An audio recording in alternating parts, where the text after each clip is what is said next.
you eat 30% more to compensate without realizing it.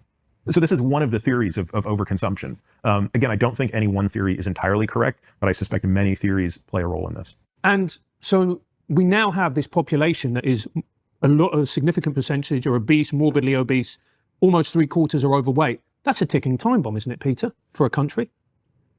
It certainly seems like it. And then the question becomes, what part of the system breaks first? So we could talk about different parts of the system. So let's talk about one that doesn't get that much attention, but which is sort of preparedness for war. So we're currently in the last, I would say 10 to 15 years for the first time in US history, when most people who show up at a recruiting station are failing a physical. They aren't actually physically capable to meet the standards of the US military. So what is the implication of that? Well, again, maybe the implication of that is, and maybe the implication of that is irrelevant, right? It might be that we're never going to fight wars again that require hundreds of thousands of soldiers. But what we can say with some confidence today is if we had to, we would have a problem. Another obvious, I think, more obvious implication is the economic one. So as you guys probably know, the US spends more on healthcare than any other country in the world, both in absolute terms and relative terms.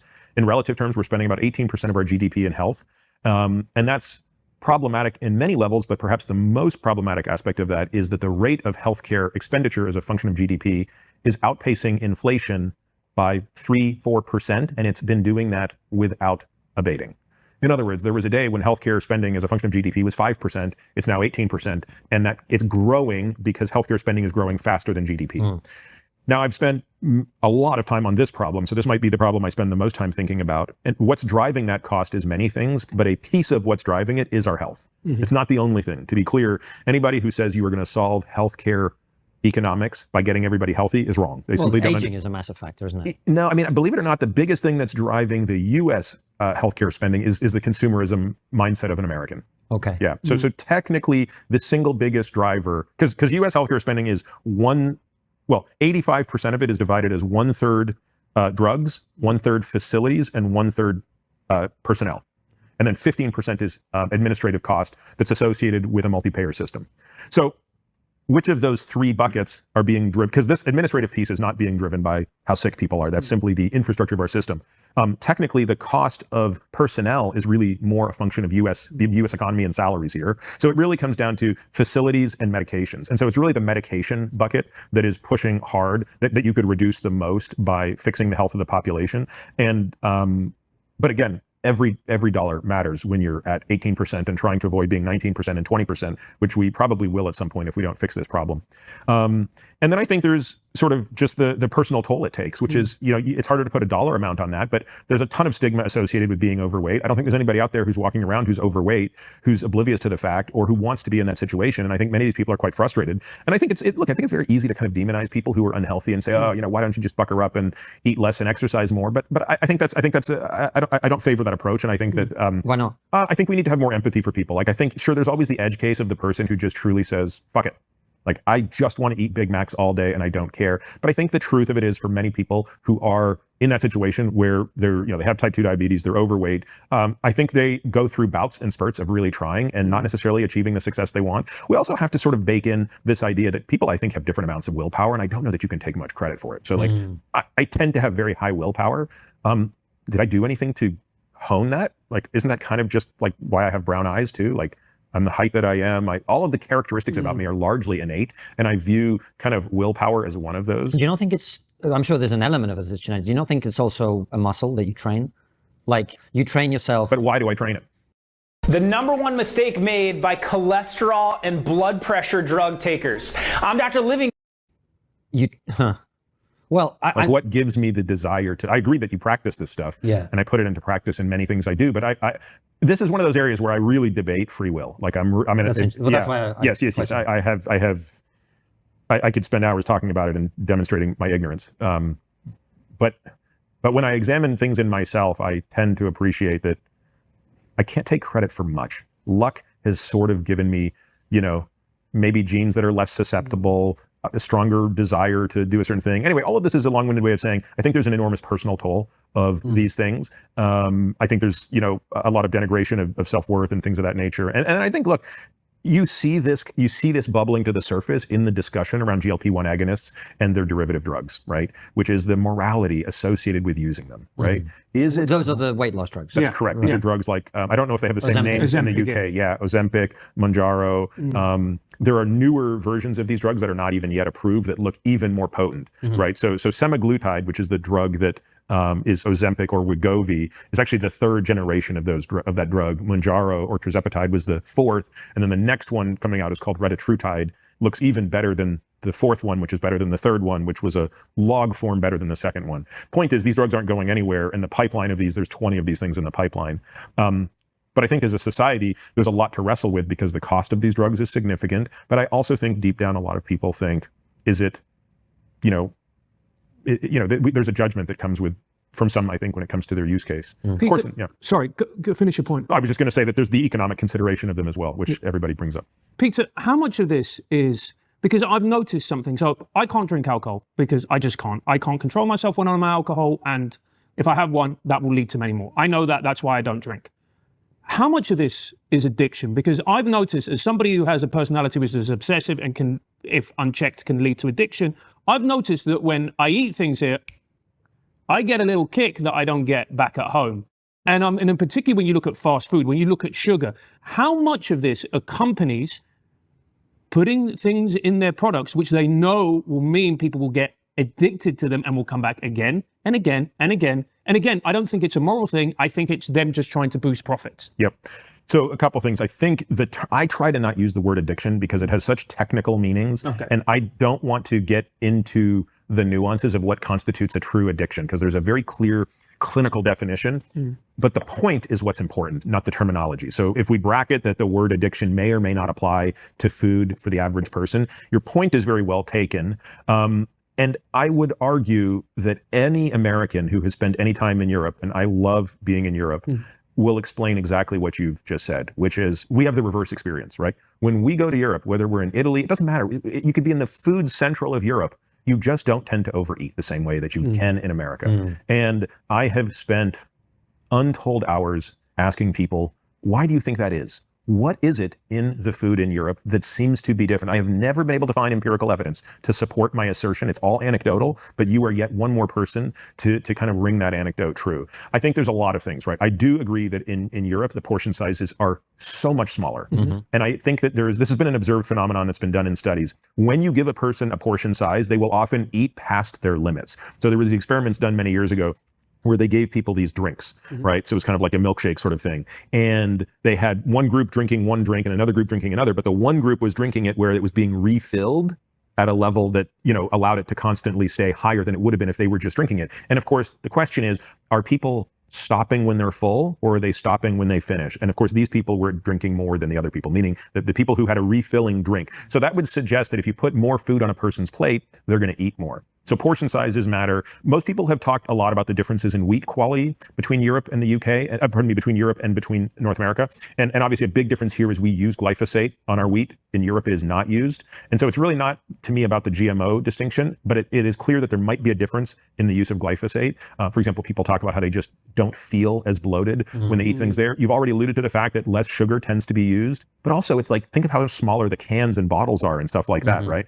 So, oh yeah, man, we went for a meal with somebody the other day, and you just go to the fridge and there's a liter bottle of Coke, a liter, and that's the minimum size you can get. That's fucking crazy. Yeah. So I think there are just so many differences, and part of it is just it's our culture here. It's everything is bigger, everything is better. I mean, but it's everything, right? It's like it's our cities are bigger, they're more spread out. Our lane. Look at the difference in the. I'm sure you've thought of this if you've driven here. Oh, yeah. When you drive in Europe versus when you drive in the United States. Like when you drive in the United States, you can shut your eyes half the time. The lanes are so big. When you are driving in Europe, you have to be switched on. There is no futzing around. There's no drifting in and out of lanes. Like everything is compact. So I just think there's a lot of this going on. But to your question, I agree completely that food science is all about engineering a product that tastes as good as possible and gets you to buy as much as possible. And moving on to type 2 diabetes. Well, let me just stick. Do you mind if I stick with this quickly? Do you think it's very clear from the way you're talking about it, Peter, that you know, we all, I think, would agree that capitalism is a great system, but it comes with externalities. It comes with trade-offs. And I guess the question is, do you think this can be solved by the market? Because like when we're in LA, you can get very good food in LA. It's very expensive, but if you want to eat very clean, you can eat very clean. It is available. Do you think this can be solved simply by the fact that, look, there's very cheap food, and it's filling and whatever, and if that's what you want, you can have that. Or if you choose to allocate a different portion of your family budget to food because you care about health, there's a supermarket that only sells really good stuff that's all organic and all this and that. Do you think this gets solved by the market or not? What does gluten do to the body? Did you know the number of Americans eating gluten-free has tripled?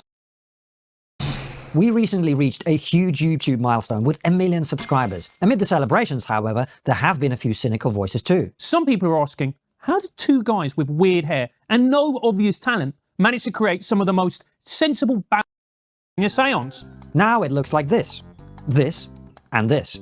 The guests keep getting bigger, the conversations keep getting better. And this is just the beginning. We're excited to announce that we will be moving our locals community, including all bonus content, to our new home at Substack. If you're already a supporter, your subscription will be moved over automatically. As for the rest of you, this is your chance to step up and join us as we go to the next level. Give me money!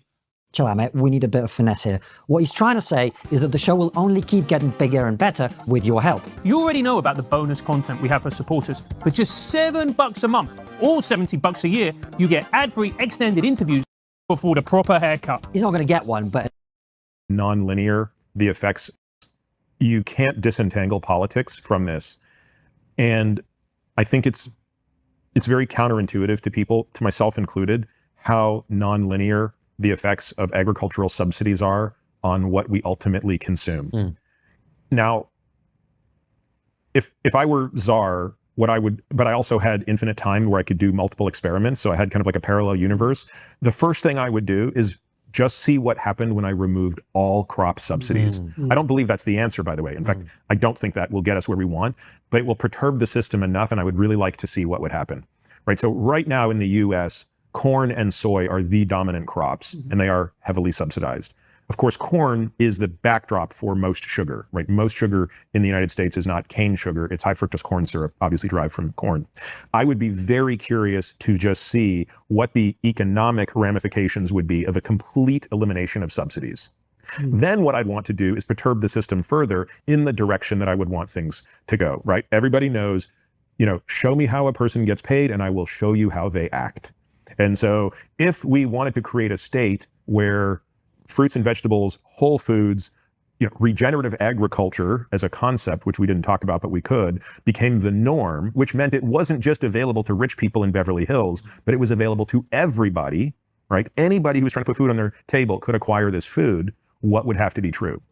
And I would basically work backwards from that desired state to what are the economic incentives that need to be in place. So in this sense, even though I think many people don't like the idea of the government putting their finger on the scale, I think this is one of those examples that, as you said, if you just let capitalism run amok, it's going to purely maximize profits, and it has no consideration for the externality of human health. What I think instead we want is modified capitalism. We want all the tools of capitalism and the innovation, but the government probably needs to have their thumb on the scale in a way that puts a guidance system on that missile. And currently that guidance system is broken. And I believe it's in large part due to how food is subsidized today. I would just want to do the experiments of changing those subsidies in a way that would produce a different desired outcome. So, and that's not a satisfying answer because I'm not telling you what those changes need to be, but it's A, because I'm quite ignorant of it at this point, and B, I'm not sure anybody fully knows. And so if we look at, for instance, type 2 diabetes, and you talk about it in the book, now, when I think about type 2 diabetes, I go, oh, someone's just quite big, that it needs to be dealt with, and blah, blah, blah. It's not a big deal. But you argue something else in the book, that this is a very, and it actually opened my eyes to the dangers of being obese and morbidly obese. And there is a whole host of issues that come with this particular condition. Yeah, so in the book, I talk about the 4 horsemen of death.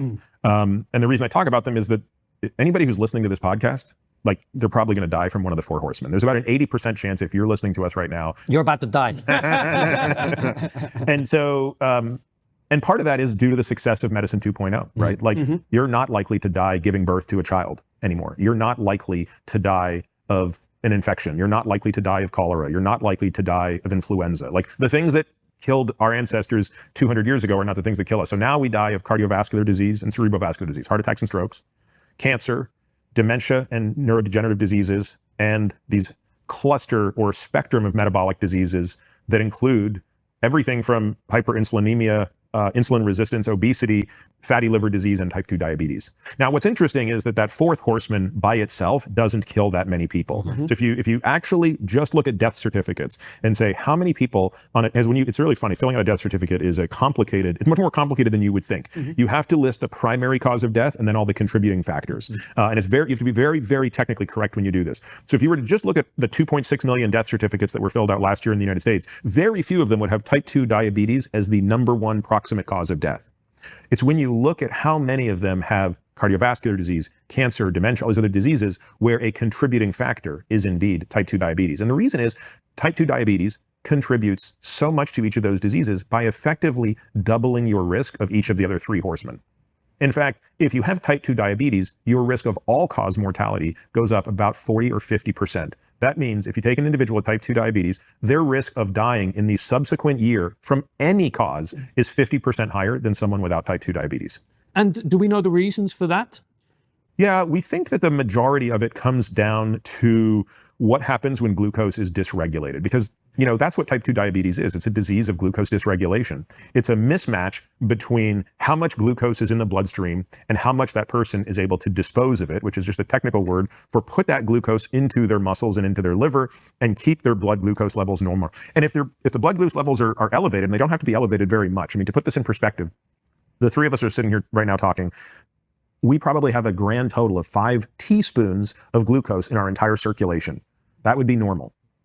If that number were increased to 7 from 5, we have type 2 diabetes. Wow. I mean, it's a subtle difference. In other words, the body's capacity to maintain homeostasis in this regard is incredible. But what are the consequences of that? Well, the more glucose you have in your bloodstream, the more glucose sticks to various proteins in the body. And that leads to certain issues that result in microvascular damage. So you've probably heard of people with type 2 diabetes. They're more likely to have impaired vision. They're more likely to require amputations, get kidney disease, cardiovascular disease, small vessel disease in the brain. And then the other thing that happens is you have higher levels of insulin because you have more insulin trying to put that glucose away. And then higher levels of insulin tend to be more damaging to larger blood vessels. So it's a complicated cascade that involves the elevated levels of glucose, the elevated levels of insulin that initially are made by the body, but ultimately usually supplied by the exogenous insulin that they have to give themselves. And then you have a whole host of other factors, including the inflammatory cascade that comes from the excess adipose tissue, meaning excess fat cells produce excess inflammation, cytokines that also lead to damage of organs. And there was something in the book that I found incredibly fascinating where you were talking about tumors, cancerous tumors, and the effect that glucose had on them. And if you've got excess glucose in your body, I was there thinking, well, what? So your tumors are growing basically quicker than normal. Yeah, I think the bigger issue for the cancer cells is probably not even the glucose, although yes, cancer tumors rely almost exclusively on glucose. It's the other growth signals that come with high glucose, namely insulin. So I would argue that it's the hyperinsulinemia more than the hyperglycemia that is probably the more important relationship link between type 2 diabetes and the increase in the prevalence of cancer. Peter, I want to talk about before, in this interview at the end about some of the answers to these things at an individual level. But before we do, one thing we really want to talk about that you don't talk about in the book is testosterone. We know that men's testosterone is going down generation by generation. First of all, do we know why that is? See that guy? That used to be me. Overweight, tired all the time, flabby and unfulfilled. So I got to work researching what could possibly be the cause of my low. There's probably a couple of reasons, but the data would suggest that the most dominant explanation for why basically a 30-year-old man today has the same testosterone as a 50-year-old man did about 40 years ago. Wow. So that's a demonstrable fact. The best explanation for that is probably the increase in body fat that has come along for the ride in that period of time. And with that increase in body fat comes an increase in inflammation. And with that increase in inflammation, you basically are going to make less testosterone. So it's impairing the body's ability to make testosterone. And then also the other thing that happens with more body fat is more of the testosterone that is made is shunted into estrogen. The what's called aromatization of testosterone into estrogen is a natural process, but the balance, the more adipose tissue, the more fat tissue you have, the balance of that shifts more that way. There are probably other factors as well, though. For example, we only make testosterone when we sleep. I mean, that's where we have the biggest pulsatile amount of luteinizing hormone and follicle stimulating hormone, which tell the body to make testosterone. So you could argue, although I don't think I have great data for this, that anything that's going to disrupt sleep or degrade quality of sleep, especially deep sleep, might have a negative impact as well. So that could be stress, that could be, phones, things that kind of get in the way of people's lives. But I think that most of this effect is probably explained by the increase in body fat. Really interesting. And the question that I was wondering about with all of that, we know testosterone affects behavior. And you're not a political guy, you don't get involved in this stuff, but I do think it's an interesting question to think about. This must be affecting how people vote, what policies they support, and therefore the culture of our society, right? I honestly have never thought about it that way. So are you arguing that lower, and on aggregate, lower testosterone would lead to a shift in one way or the other politically? Well, when people have less testosterone, they show up differently in the world. Yeah. Right? They respond to threats differently. They care about different things. They feel more powerful or less powerful. They have a different locus of control, all of these things, right? So forgive me for kind of being as blunt about it as I am, but a culture in which sensitivity and, being extra careful and not offending people, etc., seems to be taking off, frankly, or has at least done over time. It doesn't. That's interesting. It doesn't seem like much of a leap to go, well, if we all have less testosterone, wouldn't that be the consequence? Yeah, super interesting thought. I never gave it thought. I don't know. You'd have to put it in the context of all the things that change. The other thing is, even though testosterone levels are lower than they've ever been, testosterone replacement is also higher than it's ever been. So what we don't really know is, what is the realized level of testosterone today in the population relative to a decade ago or 2 decades ago, when some of these behaviors started to take hold. Because if natural testosterone is lower, which it undeniably is, but it's being supplemented and corrected, then maybe it's a wash and there are other But I'm variables. guessing college students aren't taking testosterone replacement, right? I do believe some are, but I don't know how prevalent it is. Yeah. But you get my point. right? No, it's an interesting point. Yeah. Yep. And the other thing I was going to ask you is, this is a question from my wife who wants me to eat less red meat. It's something that kind of is the universal meme that red meat is bad for you. When I went for dinner at your house, there was quite a lot of red meat on the table from Mark. Now, Jordan was there, to be fair, so you kind of had to do that. What's your take on that as someone who's very health conscious? Yeah, this is one of those enduring examples of really, really bad science that just never dies. So this idea that red meat is somehow harmful really began its hold during the 1980s, when people began to be aware of cholesterol and the role cholesterol played in heart disease. And of course, red meat at the time was being compared to white meat. And so back in the early to mid 1980s, there was really a push to move people away from beef to chicken. And the idea was, well, chicken contains less saturated fat, and therefore, on balance, you would have a lower level of cholesterol. And that's true depending on how much of it you eat. What has given that idea more legs is some of the epidemiology that has demonstrated, though not consistently, that people who eat red meat have higher risks of, type 2 diabetes or cardiovascular disease than people who avoid red meat. So on the surface, you might be listening to this and thinking, well, that seems like a case closed, no brainer. But the problem is epidemiology, especially when the hazard ratios are relatively small, is so fraught with errors, right? Epidemiology only identifies associations, but it can never identify causation.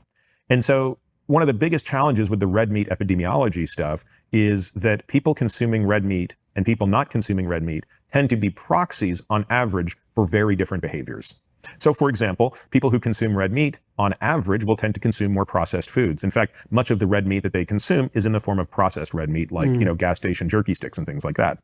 People who go out of their way to avoid red meat tend to engage in many behaviors that are pro-health. They tend to exercise a lot more. They smoke a lot less. They engage in other food behaviors, such as the consumption of fruits and vegetables, to a much higher extent.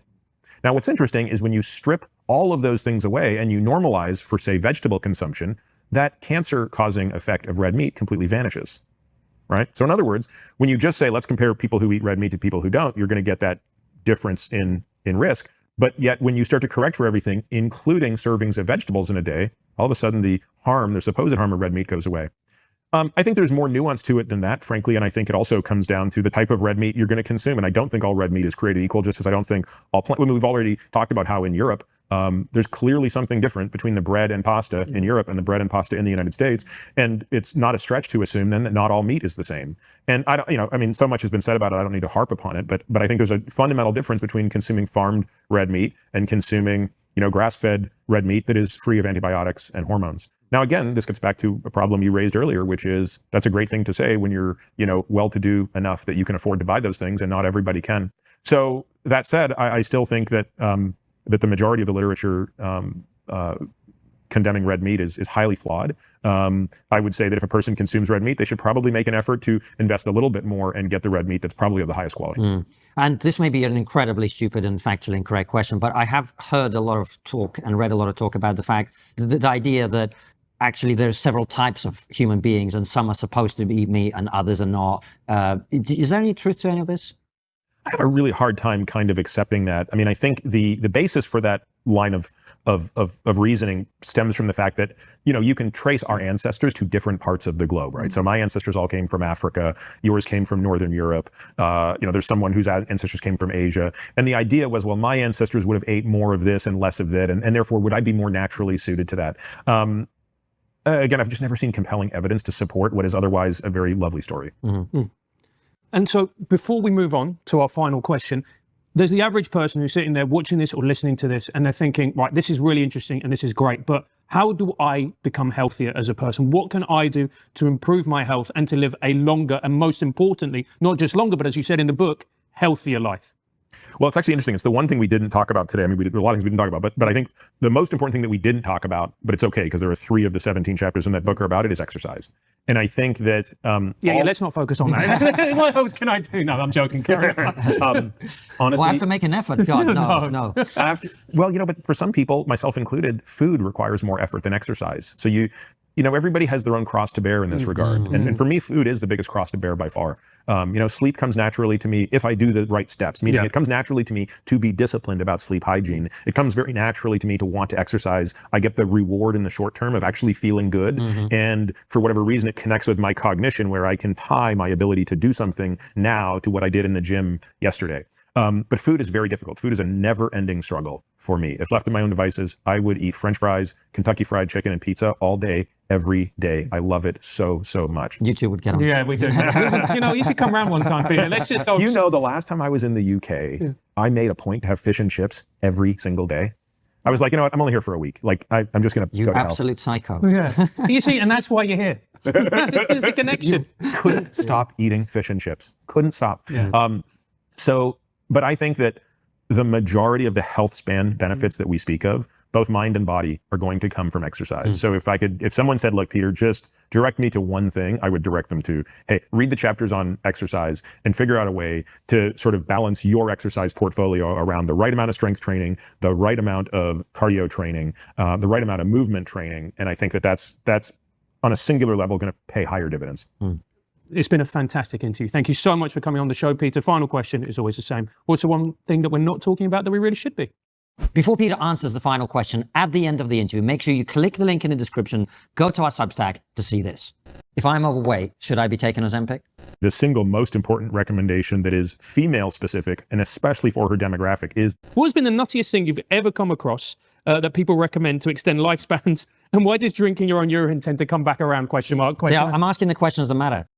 yeah, even knowing you're going to ask that question, I still can't come up with a great answer. So I would say, what's the opposite side of the AI bet when it comes to health, right? So most people that are talking about AI as it pertains to health are taking, I would say, the most optimistic view, right? Which is, and let's give them reason for saying that, right? So at the time of our recording, a Nobel Prize was just awarded. The Nobel Prize in Chemistry was just awarded to the folks at Google that developed AlphaFold, right? So this was a remarkable AI technology that did something. I don't know, if you told me this was possible 2 years ago, I would have said, I don't think so. And I would have been wrong, which is, and this is nuanced, but it's an AI that was able to predict the folding structure of a protein only knowing the primary sequence of amino acids. And you might say, well, why is that interesting? Well, that's interesting in that it's a much, much quicker way to help scientists predict what type of molecule would fit into a receptor, and that's effectively what pharmacology is. So that now takes the first step of drug discovery and makes it really, really fast.